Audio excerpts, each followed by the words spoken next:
Well, the reason I got into politics, the reason why I first ran for office was to be an advocate for justice, to be a defender of freedom, and to speak loudly against oppression and tyranny. And one of my first speeches in the Ontario Legislature back in 2008 was about the Communist Chinese Party's oppression of the Tibetan people, the Uyghur people, and of course Falun Dafa. And I said in that speech 15 years ago that if we are not prepared to speak out and defend the freedom and justice and rights of people in foreign lands, then how likely is it that we are going to actually defend them when we need to defend them here in Ontario and in Canada?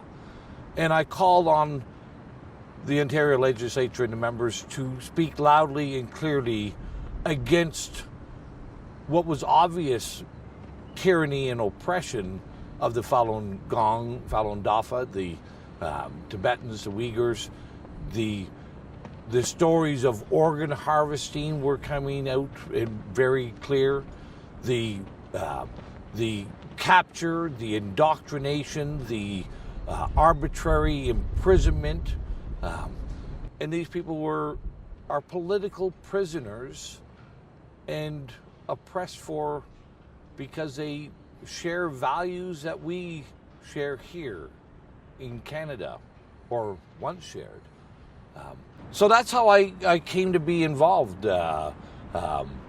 with Pik Singh and so many other wonderful people from Falun Dafa.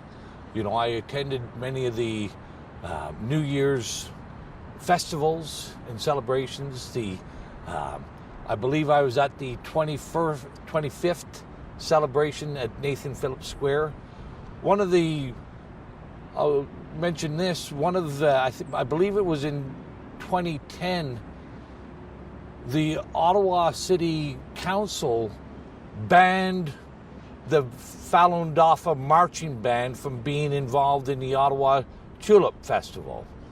And I spoke loudly and clearly against that decision because it was a decision influenced by the Communist Chinese Party and the embassy in Ottawa.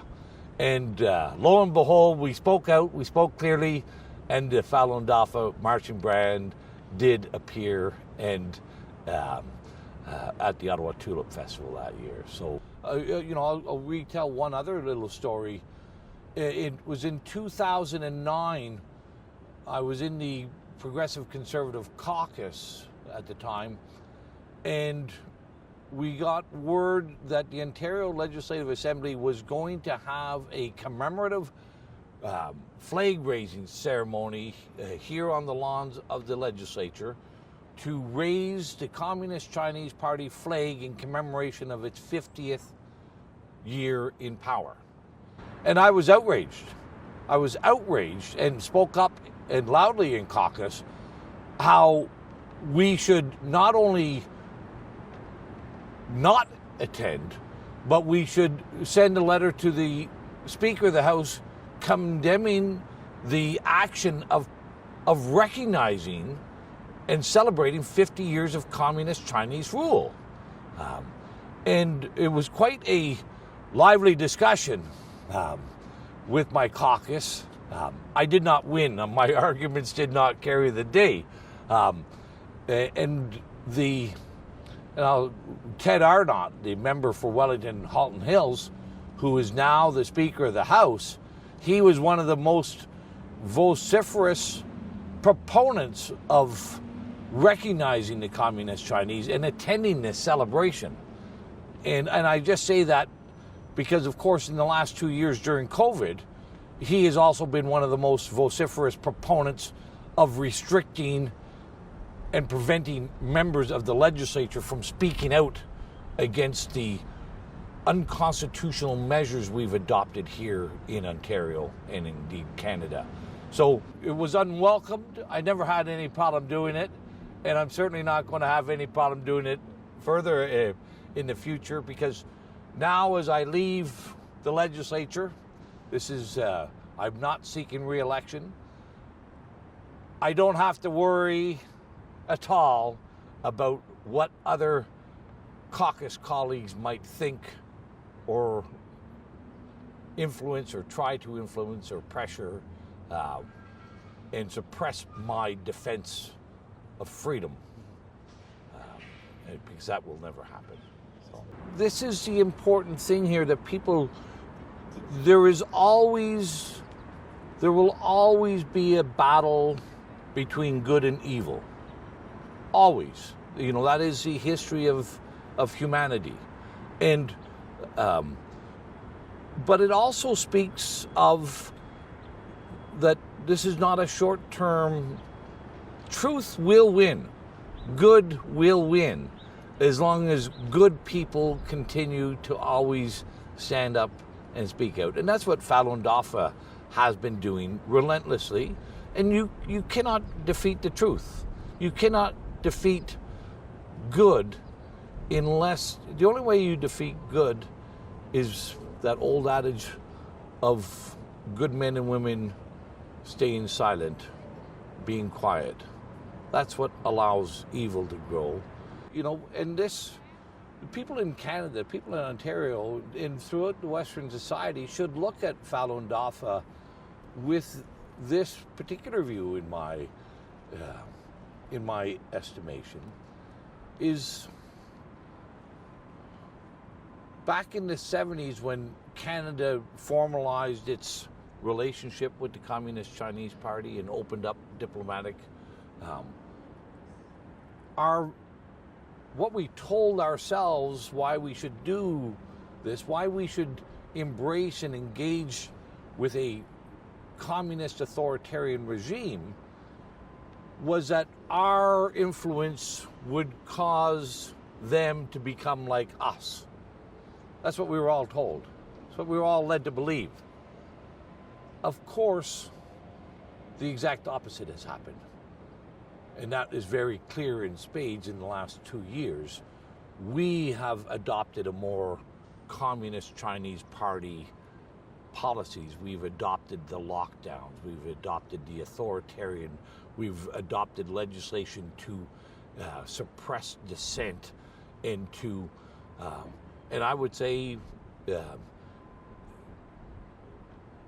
incarcerate and imprison political dissent. We've seen that happen with pastors in Alberta. We've seen myself, Maxime Bernier, many political figures also charged and arrested. So instead of being the country where many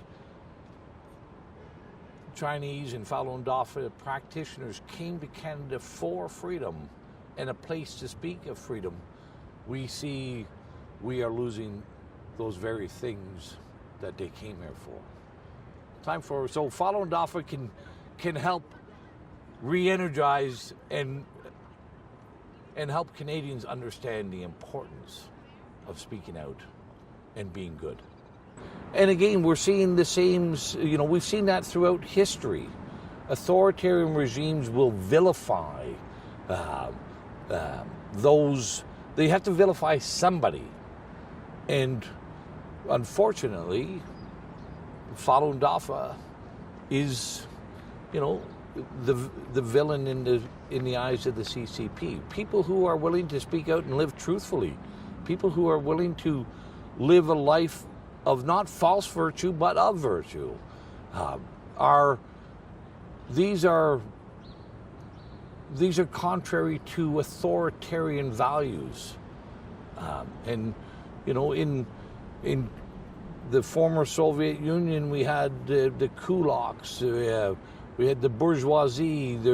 In Nazi Germany, we had the Jews and the Roma. Every authoritarian regime must create a villain. And I would say in Canada today, we're seeing the same sort of steps. They're in the early stages, but there's the same steps of, the unvaccinated are being vilified now. Those who didn't wear a mask, are now an enemy of the state, just as the Falun Dafa are an enemy of the state in the eyes of the CCP. The world is in a dangerous time, and as important as it has been for the 30 years for Falun Dafa, the next coming years will be far, far more important. Far, far more important, as more and more of the world is embracing and adopting an authoritarian attitude against freedom and good people. Well, I don't know if it's, I don't view it as courage. I view it as an obligation. I view it as a responsibility. I view it as, if I am not willing to speak out for freedom for my children, for myself, and for others, who is going to stand and speak for the freedom for my grandchildren? This is something that we all have to do. It is more of a responsibility than it is a matter of courage. And I think we just all need to have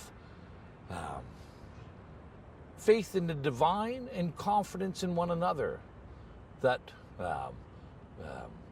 being truthful will always be the best path to take in life.